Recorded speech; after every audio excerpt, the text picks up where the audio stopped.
Hoje no Descubra Comigo eu vou te mostrar um pouco da história dessa cidade de Vicenza, mas para falar da história de Vicenza, preciso contar também um pouco sobre Andrea Palladio e mostrar um pouco da obra, do trabalho dele. Andrea Palladio, que foi um gênio da arquitetura e que planejou essa cidade. Nós vamos começar mostrando então a Basílica Palladiana. Vem descobrir comigo!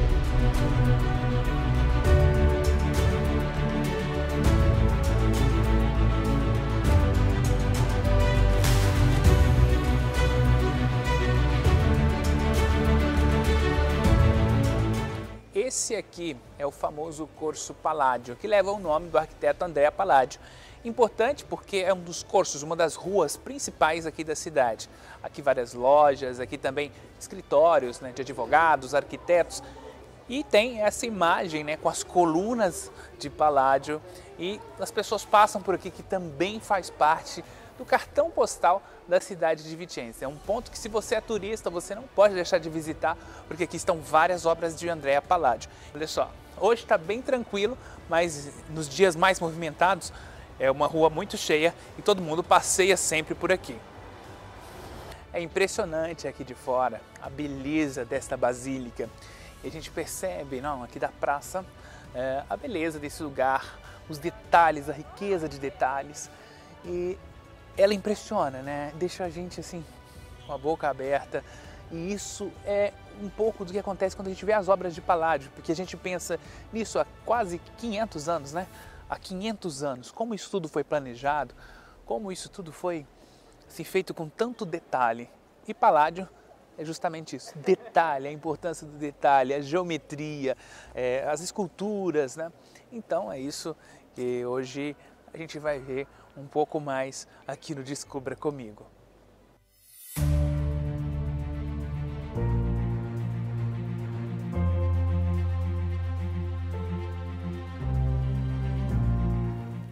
Bom, agora aqui ao meu lado o diretor do museu, e também da Basílica, que cuida de toda essa parte aqui em Vicenza. E olha só que interessante, eu descobri que o avô dele é brasileiro, de Minas Gerais, do nosso estado. Então, assim, essa ligação que a gente tem com a Itália, não é vero? Il suo nonno brasiliano. Sì, nasce nel 1903. Ele nasceu em 1903, numa família de Vicenza, que se mudou para o Brasil. Foram morar em Belo Horizonte. É o irmão mais jovem de um importante artista brasileiro que se chama Amadeu Luciano Lorenzato. Amadeu Luciano Lorenzato, conhecido como Lorenzato, foi um pintor modernista brasileiro. Suas pinturas em estilo primitivista retratam paisagens e o dia a dia do subúrbio de Belo Horizonte. É considerado uma das maiores personalidades das artes visuais de Minas Gerais. Essa história é muito interessante, que é a história dele, Mas ele vai me contar outra história interessante aqui da Basílica, esse lugar onde estamos. Quando a gente fala em Basílica, a gente sempre lembra de igreja. Mas na verdade eu estou numa basílica que não é uma igreja. Allora, uma basílica que não é uma chiesa.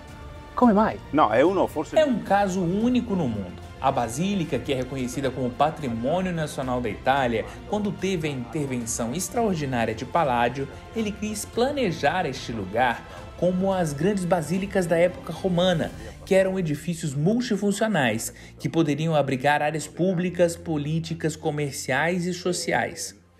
Pedi a ele que me explicasse por que a parte interna da Basílica ficou fechada por muito tempo. A Basílica tem uma história terrível do ponto de vista da sua estrutura. Em 1945 foi bombardeada, um dos bombardeios aliados. E toda essa cobertura, que tem um estilo arquitetônico impressionante, não parece, porém aqui temos uma altura de quase 25 metros, que foi completamente destruída e depois da Segunda Guerra foi reconstruída.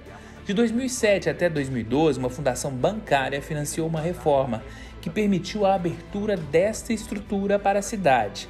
Importante dizer que em 1994 a Basílica entra na lista dos patrimônios mundiais da humanidade, assim como outras obras do Palladio. Hoje o prédio recebe grandes mostras de arte, eventos, já que é um lugar extraordinário e mágico. Um lugar que pode ser, inclusive, para alguns turistas, está tão na moda aí no Brasil, sair do Brasil, é claro, antes da pandemia, agora depois, né? Para se casar em lugares históricos.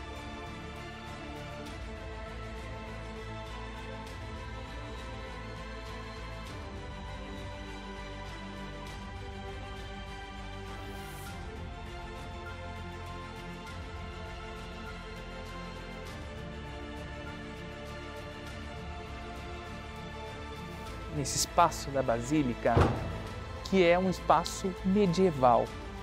Mas espera aí, para entender um pouco mais, um espaço medieval, mas Palladio não era da época medieval. Márcia, me conta um pouquinho dessa história, né, que Palladio chegou e encontrou essa estrutura aqui medieval. E o que ele dizia sobre isso daqui? Bem, nós temos que ver que essa estrutura aqui é muito antiga. Mas vocês podem observar que esta estrutura aqui está sem nenhuma estátua. Nós vimos até agora muitas estátuas, porque era um período, como José falou, medieval, e o que significa a importância era Deus. Por isso, os detalhes não eram importantes. A parede é completamente vazia, ok? E este espaço físico aqui a gente chamava de radioneria. Por quê? Porque dava razão a alguém. Então era um lugar onde você vinha buscar também a justiça, né? Você está certo, você está errado. A razão. E nós temos aqui um símbolo muito importante.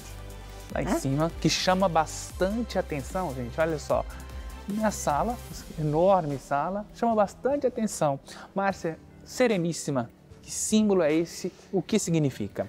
Símbolo é o leão com asas, São Marcos, o evangelista São Marcos, que é o símbolo da República da Sereníssima, que é a república que dominava estas terras, né? Então, cada lugar onde tinha o domínio da República Sereníssima, o símbolo era colocado, era o símbolo do leão de São Marcos. Justamente porque a gente sempre fala hoje, né? Eu moro em Vicenza, eu estou em Vicenza, que fica perto de Pádua, perto de Verona. Mas isso já foi motivo quase que de grandes discussões, porque essas Verona, Pádua, queriam esse território aqui, queriam essas terras aqui, né? Mas que pertenciam à Veneza.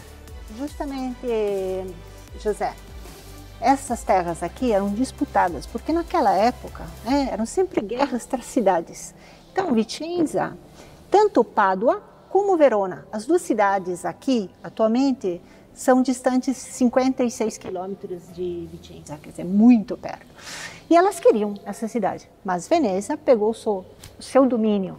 E por isso, essa cidade conseguiu, com isso, ter um crescimento cultural e até, dizemos, financeiro, porque Veneza era rica e os nobres de Veneza também vieram para cá, porque naquele período Veneza começava com uma decadência marítima, porque ele era rica por causa das rotas marítimas.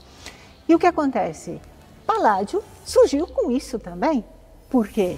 Porque essas grandes famílias ricas financiaram o estudo de Palladio. E quando a gente vê de fora, a gente não tem essa noção. Mas aqui dentro é como se fosse uma barca virada ao contrário.